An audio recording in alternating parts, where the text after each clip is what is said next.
after lounging around, eating more food and stuff like that, I go out for this run, and I get to that, 5-minute point or whatever, and I'm just, I'm still clicking, so I'm just chucking along, and much longer first split, and then the next split is longer, then the next split, and my rest periods are shorter, right? And I attribute this to the fact I was resting more, and I also ate a bunch more food, so I was in this calorie surplus, so now I have all this energy to go and do that thing.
Hey guys, Aaron Kupitz, personal trainer, functional aesthetics EC, helping average guys perform better inside and outside the gym.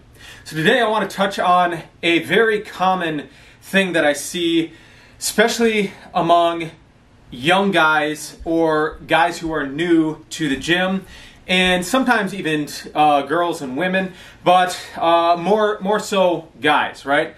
Because as I've said in other videos, as men, we want to be strong, we want to look strong, and so if weightlifting is your thing, weightlifting is the way that you have decided that you're going to get in shape, then the goal of most young men and most guys going into the gym is, I want to get as big and strong as possible, right? Now, with the whole body positivity thing going around and healthy at any shape and all this kind of stuff, what I tend to find is actually the reality is that even when people are saying these things, they don't actually believe them themselves, and they would actually rather be the person who is, squatting 4 or 5 plates, running the marathons, have ripped abs, looking great, bulging biceps, but because they don't view themselves that way, or they don't think that that is something that they can attain to or achieve, then they try to make themselves feel better by sugarcoating it and saying that you're going to be healthy at any size, okay? So that is one of the reasons why I think that a lot of guys and girls and just beginners in general to the gym get the idea in their head that they need to go, and if they want to look really fit, be really strong, have a high work capacity, all that kind of stuff, they need to go into the gym and work really hard, i.e. train for the marathon, train for the CrossFit competitions, right? Lift super heavy weights, do super challenging things, and then because they're also usually going because they want to lose some body fat, right?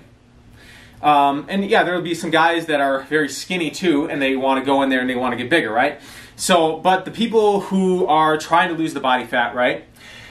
They will think, okay, I need to eat very little, and I also need to train really hard, and that's going to get me in shape much, much faster. And I'm speaking to myself as well when I say all this kind of stuff. So, a little bit of a backstory on me. When I was in high school, I got into long distance running. So prior to that, I would run as a part of my sport. So I played basketball, I did soccer, I did taekwondo. All these kind of sports, they do require a bit of cardiovascular endurance, right? You got to have that endurance to run up and down the court. Soccer, definitely you have to have a lot of endurance. And in the martial arts, you have to have the conditioning and stuff and stamina to be able to do the sparring and the kicking for and not gas out when you're doing the fighting, right? So that was a bit of my background. And then towards the end of that period, and so I was running, when we moved out to the country, and so I was homeschooled and I didn't have all the kids in the neighborhood to play with like I did back when I was living in urban Southern California, right? And so I switched gears. So instead of playing the basketball and the soccer and all the football and all this kind of stuff like that, I switched and I just go out there because we're living in, the country in Wisconsin, and it's beautiful in the summertime. Just going out there on the country roads, you're running past cornfields, all this kind of stuff. And so I just got really into the long distance thing. And so I was, when I was 16, I was running about 60 miles a week. I was doing a bunch of sit-ups and all this kind of stuff. And so I have a tendency to enjoy the physical activity kind of stuff. And, obviously that's why I have a fitness channel. These are things that I enjoyed, right? Well, I ended up getting an injury. Messed up my lower back, so I transitioned, started doing some weightlifting, fixed up a lot of my back issues, gained about, went from being like a 145-pound long distance runner, and by the time I was getting close to graduating high school, I was up to 175 pounds, and I was feeling great, I was strong, I was addicted to getting stronger. Then I ended up getting really bad digestive problems, right? So digestive problems, I lost 30 pounds of muscle mass, and then for the next 10 years of my life, it's just a constant struggle trying to cope with adult life, trying to figure out what was wrong with me, and kind of work through that, right? And that was actually how I got into national bodybuilding and all those kind of things, right? So at the beginning of the video, I was talking about the reasons why people get these screwed up ideas about what they need to do to get into shape and everything. And I'm talking to myself a little bit too when I said that a lot of times people are putting the limitations that they have on themselves onto the populace at large, because if I can't do it, then it must not be healthy or it must not be a realistic goal, right? And so I, myself, have had this tendency as well. When I was really sick and everything, I would be looking at these guys and, why do you think you got to go and run 30 miles or 50 miles or do all this kind of stuff and everything? Why do you feel like you got to lift so much weight, all this kind of stuff? I just do it because I want to be healthy, right? And at the time, that's exactly what I wanted to do. And in the process, actually, it was kind of a blessing, right?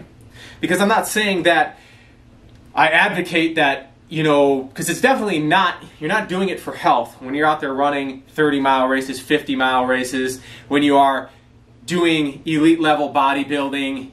Elite sports at any level is not for health, right? It doesn't mean that the two are mutually exclusive, but it means that the primary objective is becoming the best that you can be in that sport. And sometimes your health is going to suffer as a consequence of pushing yourself to the max, and sometimes to be elite in one particular sport, you neglect other areas of fitness and holistic well-being in order to achieve that objective. So for me, when I was looking at this stuff, I'd be like, why are you doing all this stuff? And if I'm honest, there was times I was like, yeah, it would be cool to do a trail run and run all the way across the Grand Canyon and run all the way back. It'd just be a great adventure. Could I do that? No, because my health wasn't good enough, right? To be able to tolerate the amount of stress involved in that kind of training. And so I too have to look at myself and be like, okay, am I projecting my limitations onto other people? And am I jealous of their accomplishments? And is that why I'm doing that? So prefacing all this kind of stuff before we get into the meat and potatoes of this video. So in the intro to the video, I talked about how people think that they have to train really hard and eat really little, and that's going to get them ripped, get them in really good shape. It's going to get them to their goals faster, right? And then I listed off all the different reasons why that I think contributes to this mentality, right? And these are just my opinions, things that I have observed, and they may or may not be the reality, but this is what, in my almost 18 years of observing people in the gym and doing this kind of stuff, of what I've kind of seen, is generally the case, okay?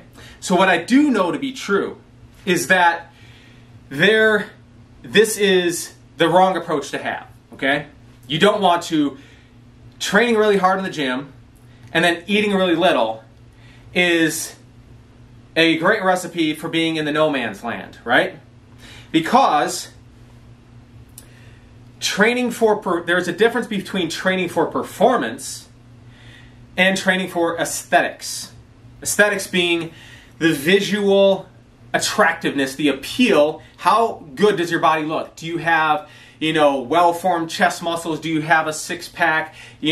How do your quadriceps look? Your biceps, your triceps, your back, and everything like that. The whole point of bodybuilding is the aesthetics, right? It's about having the most well-developed and perfectly balanced and well-conditioned physique possible to look like a Greek statue or something, right? And it's the visual aspect of it. It does not mean that bodybuilders are weak because they train that way. It doesn't mean that they become unhealthy because they train that way, although they often do. But at the very basis, when you look at that, training in a balanced manner is a good thing for your health. In fact, you're probably going to be healthier than, say, somebody who's trained strictly for maximal strength in the deadlift, squat, and the bench press. When you are taking the time to make sure that all the muscles are balanced out for the aesthetic appeal, you're probably going to end up having good structural integrity as a result of doing that, okay? But there is a difference between training that way and training for performance. So training for performance involves eating sufficient calories plus additional calories to maximize your ability to perform. So to give you an example here, my primary goals right now are working on building a business, right? Training clients, giving them the best results, getting my content out there, marketing, doing this kind of stuff. That takes a lot of time away from time in the gym, other things like that, other things in my life, all right? And I don't want to have a ton of energy so that I feel like I want to go out there and train, 2-3 hours like I used to, right? Because that's not my life right now. It's about functional aesthetics, functional for what state of life are you in right now, and how can we make your training and your diet match the current state of your life to be able to perform not only good in the gym, but in every other aspect of your life, so that your training in the gym is not a detriment to the rest of your life. It actually enhances it and it facilitates it and makes it better, right? So that's a little plug for the name of the business, Functional Aesthetics, okay? So that is the way that I'm generally eating. So with that in mind, most of the time I'm eating pretty low carbohydrate. If I'm getting carbs, I'm usually getting them from like vegetables or something. And then my training is usually, because I spend a lot of time at a computer, creating stuff, researching stuff, all that kind of stuff. So being that I work from home, I have the unique opportunity. I can take little mini workouts throughout the day. And that's what I do. I do this to get, any time that I feel like I'm losing my focus a little bit, I'm not as dialed in on my work. I get up, go do a couple sets, maybe do some push-ups, do some pull-ups, do a couple sets of squats. My favorite one that I've been doing recently is I just grab my set of 50-pound dumbbells and carry them up the stairs. When I get to the top, set them down, do some overhead presses, set them back down, carry them back downstairs, go back to work. Half an hour later, go do the same thing, do a couple cycles of that, and that way I don't have to take a huge chunk of time away from what I'm working on. It allows me to stay focused in the moment, and then I'm still working on my physical fitness, and it's facilitating the flow, okay? So that's the way I'm usually doing things. But this last week was super busy, right? So I was a little less active than usual and everything, really up in my head. And so yesterday, it was pretty much just kind of a chill day. I did do a run in the morning, but that was the first run that I'd done all week. And I was feeling pretty good, and then I kind of lounged around, watched some movies, worked on, I still worked on some stuff, but it wasn't like morning till night kind of stuff like I'd been doing all week. I watched, a movie and chilled out, relaxed and everything, ate more food, more carbohydrates than I normally do. And so when I woke up this morning, I went out for another run. And I don't like to just jog at a slow pace, right? I know it's bad. Most of the time you should, and I talk about this in my videos, that you should be doing zone 2 cardio for the bulk of your training and then add in speed work, right? Most people, they do their training at too fast of a pace, right? You want to build up that aerobic base, and that's going to make you a stronger, faster runner in the long term, right? Well, I don't like doing that, and so usually what I will do is, I guess it all balances out maybe to zone 2 cardio, but I like to run at my normal, 5:30, 6-minute pace or something like that. And then when I start, tiring out, I'll run at that pace usually for about 4 minutes or something, and then I'll slow down and I'll walk, and then when I get another surge, I'll run again, and I do this, once or twice a week for about an hour, right?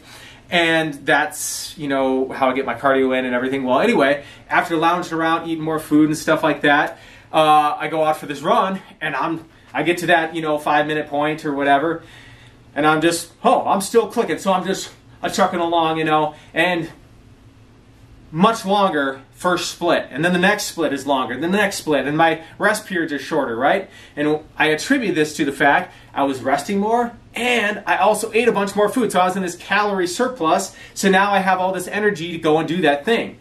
But because of the state of the life that I'm in right now, I don't want to have all this energy where I feel like doing that every single day, because it would detract from the other things that I'm working on, right?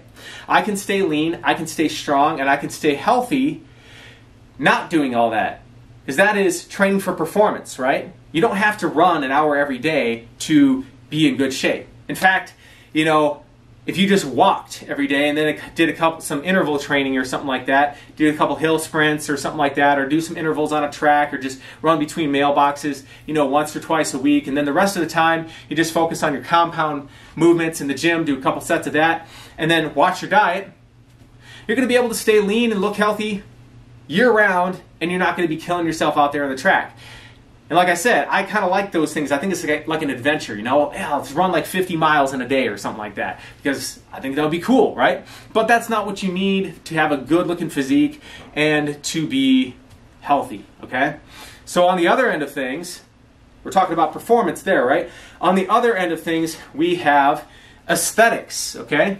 And aesthetics is about how are you looking, right? And to achieve a lean body, because if we're talking about aesthetics, is a combination of between having sufficient muscle mass and having sufficiently low body fat to showcase that muscle mass. Powerlifter can have a lot of muscle, but too much body fat, so he's not aesthetic. A long distance runner can be extremely lean, but not have enough muscle, so they are not aesthetic.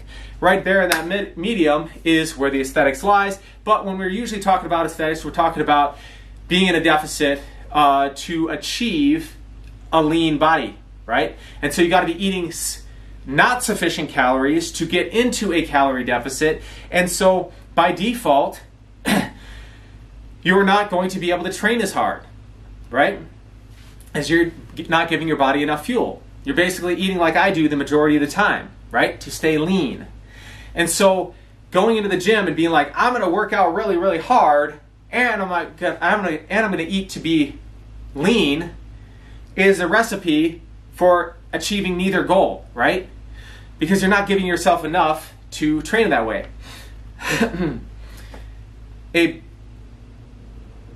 You can like the way that you look, right? You can be aesthetic, and you can still be happy with the way that you perform, right? And you can perform very well and be happy with the way that you look, i.e. have the aesthetics.